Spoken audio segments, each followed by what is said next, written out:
नमस्कार, आप देख रहे हैं प्राइम टीवी इंडिया। मैं मोला शील शुक्ला आपके साथ मध्य प्रदेश छत्तीसगढ़ बुलेटिन में आपका स्वागत करते हैं। बढ़ते हैं खबरों की ओर। मुख्यमंत्री शिवराज सिंह चौहान ने कांग्रेस के पूर्व अध्यक्ष राहुल गांधी पर तंज कसा है। मुख्यमंत्री ने कहा कि जहां राहुल गांधी के पांव पड़े वहां कांग्रेस का बंटाधार हुआ है। राहुल गांधी ने पहले उत्तर भारत को कांग्रेस मुक्त किया, अब वे दक्षिण राज्यों के दौरे पर है। गुजरात निकाय चुनाव नतीजों में कांग्रेस का सुपड़ा साफ हो गया है। कांग्रेस कभी भी जनता और जमीन से जुड़ी राजनीति नहीं करती है। साथ ही उन्होंने कहा कि कांग्रेस ने धर्म के नाम पर पहले भारत और पाकिस्तान में बांट दिया। ये राहुल नहीं, उनकी बांटने वाली मानसिकता बोल रही है। जनता ऐसे प्रयास सफल होने नहीं देगी।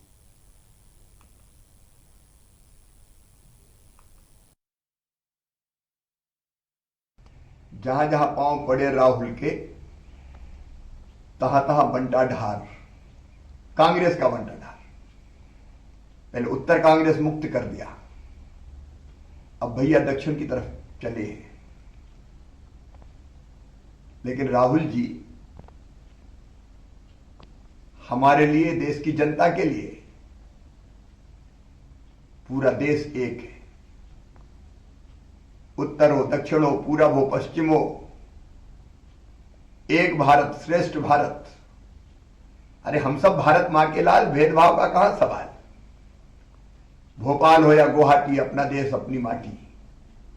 कश्मीर से लेकर कन्याकुमारी तक भारत एक है। लेकिन ये राहुल ने उनकी बांटने वाली मानसिकता बोल रही है। ये वही कांग्रेस थी जिसने धर्म के नाम पर पहले भारत और पाकिस्तान में देश को बांट दिया, और अब उत्तर और दक्षिण में बांटने चले। जनता ऐसे प्रयास। कन्नौज में मुख्यमंत्री शिवराज सिंह चौहान विधायक आशीष शर्मा के चाचा के निधन पर उनकी शोक संवेदना में पहुंचे, जहां उन्होंने उनके चाचा सत्यनारायण शर्मा की फोटो पर पुष्पांजलि अर्पित कर शोक व्यक्त किया है। इसके साथ ही मुख्यमंत्री ने कार्यकर्ताओं से मुलाकात करते हुए संवेदना व्यक्त की। इस दौरान पत्रकार संघ, अतिथि शिक्षक संघ सहित कई लोगों ने मुख्यमंत्री शिवराज सिंह को अपनी समस्याओं को ज्ञापन सौंपे। वहीं सीएम ने जाते समय अपने साथ विधायक आशीष शर्मा को भी भोपाल लेकर रवाना हुए।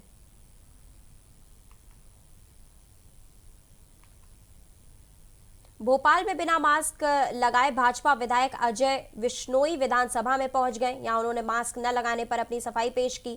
उन्होंने कोरोना का एक टीका लगा होने का हवाला दिया। मास्क न लगाने और मास्क हाथ में लिए विधानसभा में घूमते हुए दिखे। इस सबके बाद विधायक अजय विश्नोई ने माफी भी मांगी। वहीं विधानसभा में परिवहन मंत्री गोविंद सिंह राजपूत ने मास्क लगाना जरूरी बताया। बिना मास्क लगाए भाजपा विधायक अजय विश्नोई पर चुप्पी साधे नजर आए।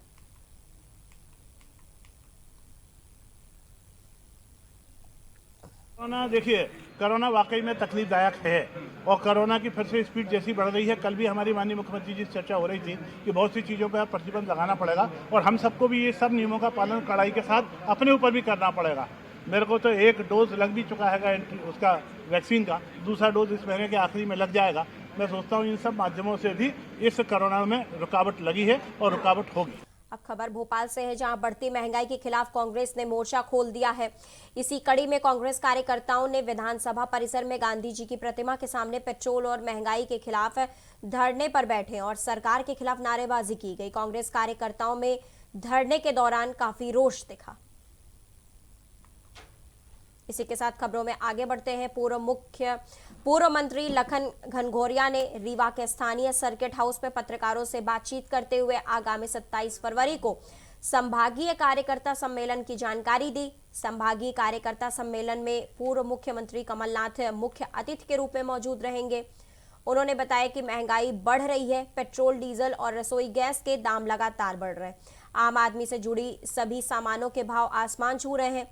इन्हीं सब मुद्दों को लेकर 27 फरवरी को स्थानीय एनसीसी मैदान में पूर्व मुख्यमंत्री कमलनाथ के नेतृत्व में संभागीय कार्यकर्ता सम्मेलन का आयोजन किया जाएगा। सीधी जिले के पौड़ी बस्तुआ क्षेत्र के ग्राम खैरी में जंगली हाथियों के हमले से गत रात्रि में 2 बजे सहित 3 व्यक्तियों की मौत हो गई। वहीं मृतकों के परिजनों को 4-4 लाख रुपए की आर्थिक सहायता मंजूरी दी गई है। कलेक्ट्रेट रविंद्र कुमार चौधरी ने इनकी अंत्येष्टि के लिए 5-5 हजार रुपए की सहायता राशि और संकटापन्न परिवार को इस 10,000 रुपए की अतिरिक्त सहायता मंजूरी दी है। कलेक्ट्रेट श्री चौधरी ने खैरी ग्राम पहुंचकर दुर्घटना में मृत व्यक्तियों के परिवारजनों को सांत्वना देते हुए कलेक्टर ने ग्रामीणों को आश्वस्त करते हुए कहा है कि हाथियों द्वारा जिन घरों को नुकसान पहुंचाया गया है उनकी मरम्मत के लिए 90,000 रुपए की सहायता राशि दी जाएगी। कलेक्ट्रेट ने वन विभाग के अधिकारियों को हाथियों के मूवमेंट के संबंध में ग्रामवासियों को लगातार सूचनाएं देने के निर्देश दिए।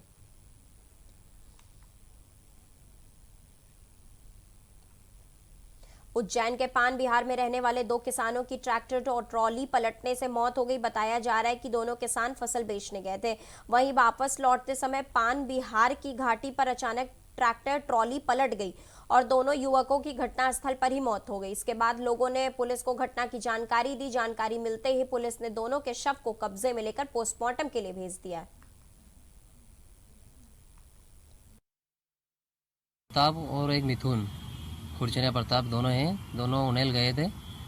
तो उधर से सरिया भर के ट्राली लेके घर की तरफ आ रहे थे, तो यहाँ पान बिहार की घाटी पर चढ़ते अचानक ट्राली पलटी खाने से दोनों की स्पॉट पे ही मौत हो गई। क्या दोनों क्या करते हैं और कितना परिवार में कौन कौन? परिवार सर बहुत ऐसे ही है, मतलब दोनों का नॉर्मल ही है और बच्चे बच्ची भी छोटे छोटे ही हैं, 1-2 साल के ही हैं बच्ची उन्होंने।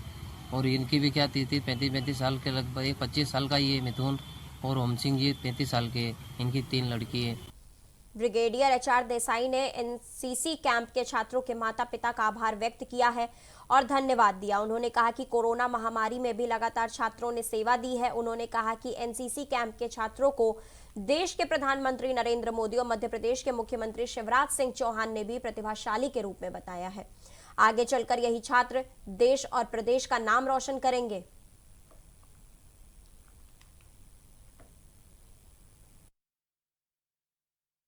ढांचा बन जाता है कि बहुत अच्छा सिखलाई है। पूरी दुनिया में ऐसा कोई ऑर्गेनाइजेशन बाकी देशों में है नहीं कि आपको इस प्रकार का तजुर्बा दे कि आपका जिंदगी जब आप उस मोड़ पर आ रहे हो कि आपने कुछ करना है तो आपको एक सही दिशा मिलती है। और ये गर्व का बात होना चाहिए कि पूरे मध्य प्रदेश को अगर लेते हो या पूरे उज्जैन शहर को लेते हो, इतने छात्र होंगे। धार के कुछ ही पुलिस को बड़ी सफलता हाथ मिली है। धार SP के निर्देशक में TI कमल सिंह गहलोत और आबकारी विभाग की टीम ने अवैध शराब बनाने और बेचने वालों के खिलाफ धरपकड़ की गई, जिसमें लाखों का महुआ लहान नष्ट कर हाथ भट्टी 50 लीटर शराब जब्त की गई। वहीं इस बीच आरोपी मौके से फरार हो गए। बता दें कि पुलिस ने 50 लीटर हाथ भट्टी शराब जब्त कर 5,000 किलो महुआ लहान नष्ट कर उपकरण जब्त किए गए हैं। पुलिस के अनुसार जब्त शराब में महुआ लहन की कीमत 2,50,000 की बताई जा रही है।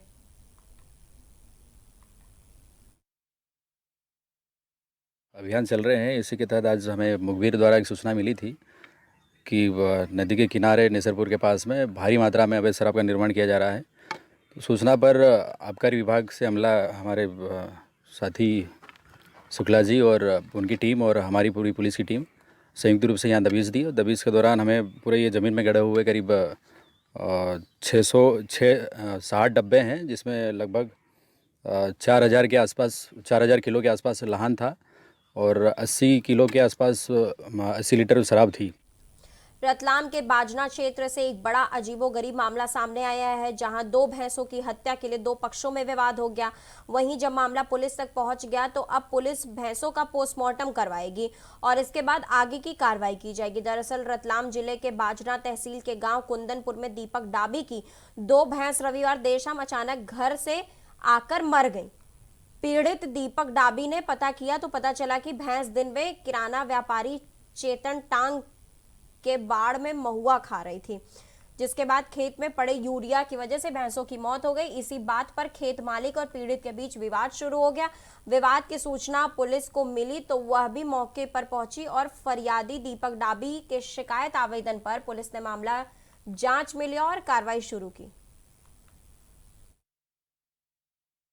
कुंदनपुर में भैंस की मौत की बात को लेकर के दोनों पक्षों में विवाद हो रहा था, तो थाने पे सूचना मिली तो वहाँ जाकर देखा तो ये लोगों को समझाया और पीएम के लिए, भैंस के पीएम के लिए उसको बाजना लाया गया है। बात पीएम के जैसा भी होगा उचित कार्रवाई की जाएगी। एक बार फिर से सुर्खियों में आया है चंबल अंचल में सिंध नदियों में रेत के अवैध उत्खनन और अपने लाभ के लिए पर्यावरण को भी नुकसान पहुंचाने वाली माफिया यहां लगातार सक्रिय नजर आ रहे हैं। हालांकि भिंड जिले समेत पूरे चंबल संभाग में प्रदेश के मुखिया शिवराज सिंह चौहान की एंट्री माफिया मुहिम जारी है, लेकिन इस मुहिम का असर रेत का अवैध उत्खनन कर रहे रेत माफियाओं पर नजर नहीं आ रहा है। वहीं एनजीटी के निर्देशों का लगातार उल्लंघन हो रहा है। इस ओर भिंड प्रशासन और खनिज अमले की अनदेखी रेत माफियाओं को जीवनदायिनी सिंध नदी का सीना छलनी करने की मूक सहमति प्रदान कर रही है। वहीं जलीय जीव जंतुओं की लगातार घटती संख्या भी पर्यावरण के लिए घातक माना जा रहा है।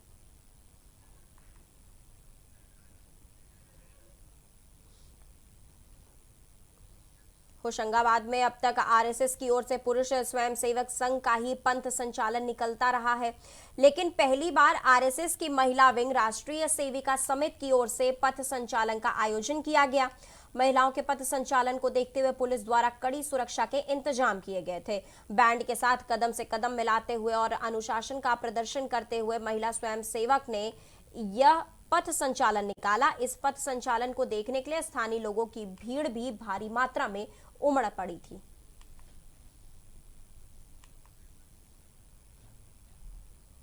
मुख्यमंत्री शिवराज सिंह के कार्यकाल में मध्य प्रदेश में सुशासन राज चल रहा है, जहां अधिकारी आम जनता की समस्याओं को सुन रहे हैं।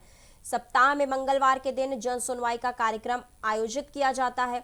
ऐसी ही जन सुनवाई में डोडिया पंचायत के सरपंच ने सड़क निर्माण में भ्रष्टाचार होने की शिकायत आला अधिकारियों से करी, जिस पर तुरंत एक्शन लेते हुए जांच की बात कही गई। वहीं एक विधवा महिला फरियादी ने बताया कि यह सड़क खेती पंचायत में किराए के मकान में रह रही थी। विधवा महिला को कलेक्टर ने घर के लिए जमीन दी थी, जिस पर किसी अन्य ने कब्जा कर लिया था। वहीं आईसीआईसीआई बैंक ने धोखाधड़ी के शिकार किसान को भी पहचाना। वहीं सीईओ जिम्मी बहेती ने जन सुनवाई की समस्या को अगले 7 दिन में हल निकालने की बात कही है।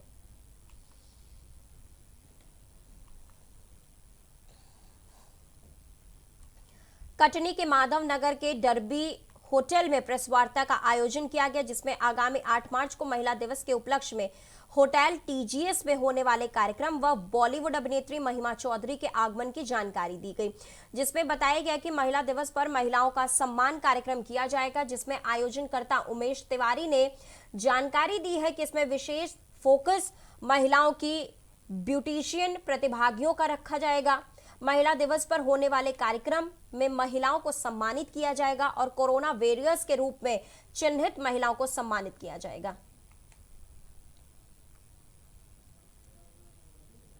रतलाम जिले से एक दर्दनाक हादसा सामने आया है, जहां गांव सालाखेड़ी थाना चौकी के पास एक युवक जिंदा जल गया था। आसपास के पड़ोसियों ने बताया कि युवक चाय बनाने के लिए गैस खोलकर घर से बाहर चला आया था। थोड़ी देर बाद वापस आकर अचानक माचिस की तीली जलाने के दौरान यह हादसा हो गया। खबर की सूचना मिलते ही आसपास के लोग मौके पर पहुंचकर जले हुए व्यक्ति की आग बुझाई और तत्काल रतलाम जिला चिकित्सालय भेजा गया।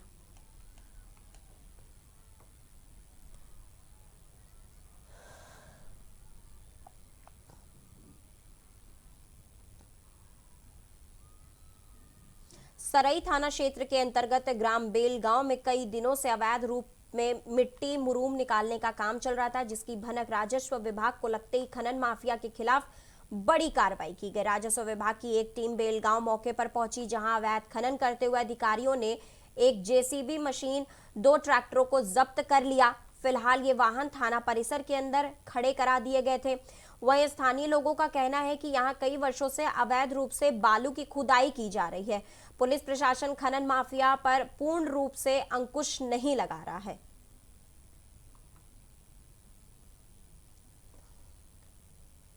भोपाल में डीबी मॉल के पास एसटीएफ, बीडी और डीएम टीम ने मॉक ड्रिल किया। बता दें कि इससे पहले मॉल में आतंकवादियों ने अटैक कर कुछ लोगों को बंधक बनाया था। इसके बाद सुरक्षा बल ने एक्शन लेते हुए मॉल में बंधक बने लोगों को छुड़वाया। जवाबी कार्रवाई में सभी आतंकवादियों को फायरिंग कर ढेर कर दिया गया। इसी के साथ ही जिंदा बम को भी रिफ्यूज कर दिया गया है। भोपाल में अवैध निर्माण के खिलाफ नगर निगम की टीम ने बड़ी कार्रवाई की है। पुराने भोपाल को हफिजा क्षेत्र में भूमि माफियाओं शफीक पहलवान ने अवैध निर्माण करवाया था, जिसको अब तोड़ने की कार्रवाई की जा रही है। अवैध निर्माण को हटाते वक्त पुलिस की टीम भी मौके पर मौजूद रही।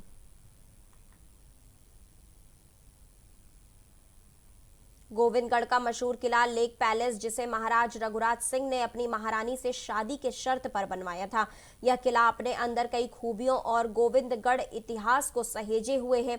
इसकी खूबसूरती देखते ही बनती। हालांकि अब यह किला जर्जर हो गया है। उदयपुर की एक कंपनी ने किले को लीज पर लिया है। जो महल सालों से गुमनामी के अंधेरे में खो गया था, वो एक बार फिर अपनी खूबसूरती से लोगों का मन मोह लेने के लिए तैयार हो रहा है, क्योंकि कंपनी किले को हेरिटेज होटल बनाने की तैयारियां कर रही है। देखिए रिपोर्ट।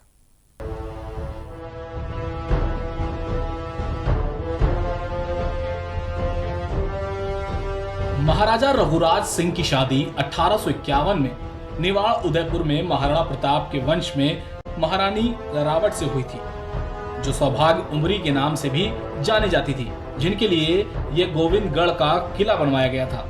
इस किले के निर्माण के पीछे एक अलग ही कहानी है। दरअसल महाराजा रघुराज सिंह की शादी से पहले महारानी के परिवार वालों ने शर्त रखी थी कि जिस तरह से हमारे यहाँ उदयपुर में लेक पैलेस है, उसी तरह से हमारी राजकुमारी के लिए आप पैलेस बनवाएंगे, तभी हम शादी करेंगे। जिसके बाद रीवा महाराज विश्वनाथ सिंह ने अपने बेटे रघुराज सिंह की शादी के लिए ये शर्त मान ली और 1851 से ही लेक पैलेस का निर्माण शुरू करा दिया गया। सबसे पहले तालाब खोदा गया, उस तालाब के किनारे लकड़ी का कट बंगला बनवाया, जिससे लेक पैलेस का कुछ हिस्सा दिख सके। साथ ही कई महल तालाब के किनारे बनवाए गए। इस किले का निर्माण 1851 से लेकर 1855 तक चला। इस किले के अंदर कई महल बनवाए गए, जिसमें आने वाली 4 पीढ़ियों के महाराज द्वारा कुछ न कुछ काम करवाया गया। इस किले में भव्य सेंट्रल हॉल है, उल्टा महल है और दरिया महल। कई सुंदर महल हैं जो अपने आप में कई खूबियों को समेटे हुए हैं।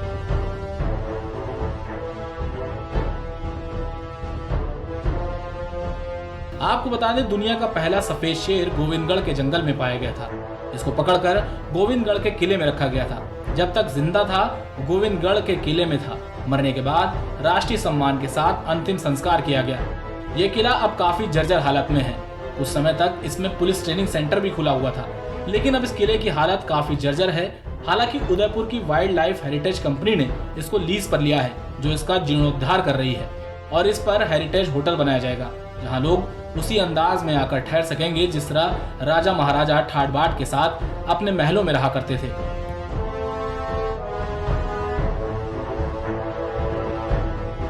गोविंदगढ़ के किला, उस ऐतिहासिक किले में उस ऐतिहासिक सफ़ेद शेर की समाधि है और 1969 में लकवा लग जाने की वजह से और सियाना हो गया था सफ़ेद शेर मोहन, जिसके वजह से वो मर गया।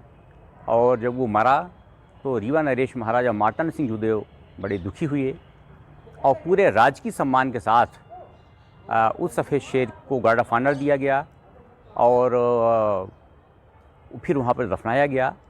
आज गोविंदगढ़ का किला काफ़ी जर्जर हालत में है, लेकिन वहाँ पे राजस्थान की एक तो कोई कंपनी है और उस कंपनी ने लिया है और उसको हेरिटेज होटल के रूप में बनवा रहे हैं। तो गोविंदगढ़ का किला अद्भुत है, पहाड़ियों से घिरा हुआ है और सफ़ेद शेर मोहन की वो स्थली है और उसी सफ़ेद शेर मोहन के वंशज आज पूरी दुनिया में हैं, जहाँ जहाँ भी सफ़ेद शेर हैं।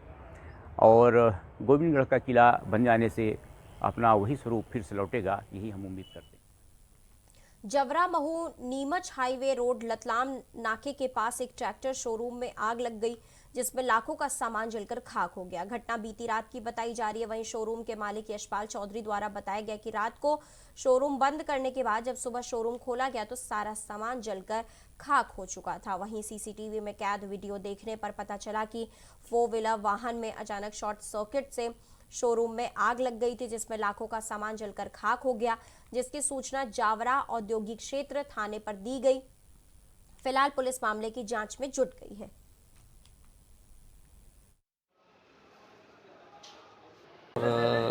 जैसे ही 9:30-10 बजे यहाँ पे जो बंदा आरिफ करके उसने शोरूम खोला और मुझे कॉल किया कि भैया ऐसा ऐसा हो गया, और यहाँ आके देखा तो पूरा सब जला हुआ था।